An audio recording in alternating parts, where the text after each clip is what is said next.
Hola, este es mi primer video y la verdad nunca pensé ponerme en estas, pero pues como todo en la vida siempre hay una primera vez. Bueno, me presento, soy Angie y bienvenidos a mi primer video. La verdad estoy muy nerviosa porque nunca se me había ocurrido hacer esto, pero pues es un trabajo para la universidad, igual tengo que hacerlo. Entonces la vida da muchas vueltas y pues aquí estoy. Estudio comunicación social, igual en algún momento de mi vida me va a tocar pararme frente a una cámara y pues tengo que hacer algo parecido. Hola, me encuentro frente a la planta de tratamiento de aguas residuales Río Frío, ubicada sobre el anillo vial de Florida Blanca a Girón. Como es evidente, en esta zona tan ofensivo, ¿cierto? No parecido a eso, sino periodismo de verdad, periodismo comprometido que implica hacer una pedagogía sobre algunos temas, entre ellos las famosas normas APA. Las normas APA tienen su origen en 1929, cuando un grupo de psicólogos, antropólogos y administradores de negocios acordaron establecer un conjunto de estándares o reglas que ayudaran a la hora de codificar varios componentes de la escritura científica con el fin de facilitar la comprensión en la lectura. Publicó un manual de publicaciones con 8 códigos. Hoy les hablaré del 5 y del 6. En este código se habla especialmente de dos tipos de ayuda visual para nuestros trabajos: la figura y la tabla. Las figuras deben ser fáciles de leer y de comprender. El autor debe asumir que si se imprime la figura, pues va a estar en blanco y negro. Y esto debe ser entendible. Dentro de las figuras podemos encontrar las leyendas. Las leyendas es el texto que va dentro de la figura y que explica algo que está dentro de la figura. También las imágenes fotográficas se usan como archivos adjuntos y deben ir siempre en JPG. La tabla. La tabla es todo lo que no es figura. Es un poco más sencillo, ¿no? La tabla tiene 4 propósitos diversos. El primero es la exploración, que consiste en explorar los datos que se evidencian en la tabla. La segunda es la comunicación, y es el más importante. Es dar a conocer el significado y contenido de los datos.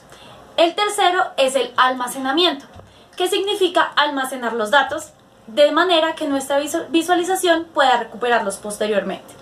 El cuarto es el cálculo.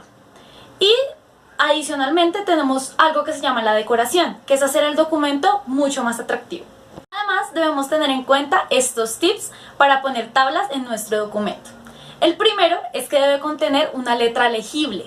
No debemos utilizar tantas abreviaturas raras o salidas novedosas. También debemos eliminar cualquier dato que pueda contribuir a la obstrucción de lo que se quiere decir en la tabla. Y debemos tener en cuenta que el documento que esté lleno de tablas va a ser muy complicado de leer y siempre hay que preguntarse si es necesaria. Debemos tener en cuenta que cada tabla debe tener un nombre y un apellido, tal como nosotros lo tenemos.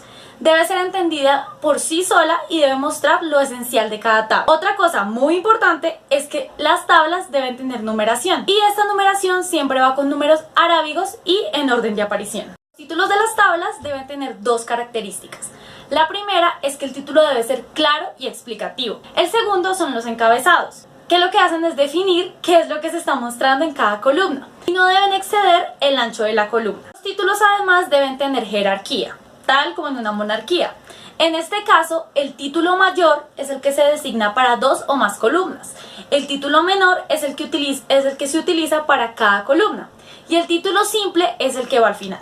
Otro punto muy importante son las notas de las tablas que van al final de la tabla. Se clasifican en 3. La primera es la general. Es la que califica o proporciona algo que se debía explicar con relación a toda la tabla. La segunda es la específica, que va numerada por índices y se refiere a una columna en específico o a una celda en específico. Y la tercera es la de probabilidad. Nunca, pero nunca debes utilizar los fletes verticales, porque lo que hacen es ocasionar un cansancio en la vista del lector. Este código es uno de los más útiles en materia de trabajos escritos. Aquí aprenderemos cómo citar. Recuerda que debes citar cada vez que una idea, investigación o teoría haya influido en tu trabajo y para evitar el plagio, del que les hablaré en otro video. Debemos tener en cuenta que existen 3 tipos de citas. La primera son las citas directas, la segunda las indirectas y la tercera es la cita de una cita, la cual no es muy recomendable usar, a excepción de que sea imposible conseguir el texto original. Dentro de las directas tenemos las de más de 40 palabras y las de menos de 40 palabras. Si la cita es de menos de 40 palabras, se debe reproducir literalmente la información. Dicha información debe incluir autor, año y página. Si el material no está numerado, se anota el número de párrafo. Y hay que tener en cuenta que la cita va entre comillas. Cuando la cita es de más de 40 palabras, se debe poner un bloque de texto aparte, sin comillas, y usar sangría de 2.5. Y si hay párrafos adicionales dentro de la cita, se añade una sangría de 0.5 centímetros. Todas van a doble espacio. El segundo tipo de cita es la cita no textual o indirecta. Este tipo de cita también es conocida como parafraseado. Es un resumen breve y parafraseado de una parte o de toda ella. Se refiere a una parte de la obra. Se escribe sin comillas y se incluye la página de donde se ha tomado. Deben seguir ciertas reglas para citar a tus autores. Cuando tenemos un autor, se cita el nombre del autor, seguido del año o según cómo se quiera dar el énfasis. Si tenemos dos autores, lo que tenemos que hacer es citar ambos nombres a la vez cada vez que aparezca en la referencia del texto. Si tenemos de 3 a 5 autores, se deben citar todos los autores la primera vez que aparezcan en la referencia. Si posteriormente aparecen, debemos poner el apellido del primero, seguido de la abreviatura et al. Cuando tenemos más de 6 autores, se cita solo el apellido del primero, seguido por el et al. Puede ocurrir que hayan 2 o más autores principales con el mismo apellido. Cuando esto ocurre, se incluyen las iniciales del primer autor en todas las citas. Así difiera el año de la publicación para evitar que el lector se confunda. También puede ocurrir que tengamos las famosas comunicaciones personales, como las entrevistas que hacemos nosotros los estudiantes de comunicación. Estas conversaciones solamente se citan en el texto. Se dan las iniciales y el apellido del emisor junto con una fecha, lo más exacta posible. Las referencias son cuento aparte. Se refieren al origen de todo lo que se citó en el texto. Hay que tener en cuenta que 1. La lista de referencias va al final del artículo. 2. Dentro del texto se usa el sistema autor-fecha. 3. Identifica y ubica la fuente de información. 4. En el texto solo se citan obras clásicas como la Biblia y comunicaciones personales. Después de mucho bla bla bla, llegamos al final de nuestro video. No sin antes recordarles el Suárez Tip. El DOI es la identificación propia del documento.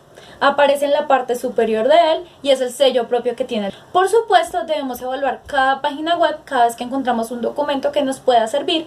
Y esto lo podemos hacer con la matriz que nos compartió Cobos. Bueno, esto es todo, chicos. Si les gustó mi video, los invito a que se suscriban. Y recuerden que aquí estoy para enseñarles un poco más de mi carrera y de lo que hacemos en la universidad. Bye.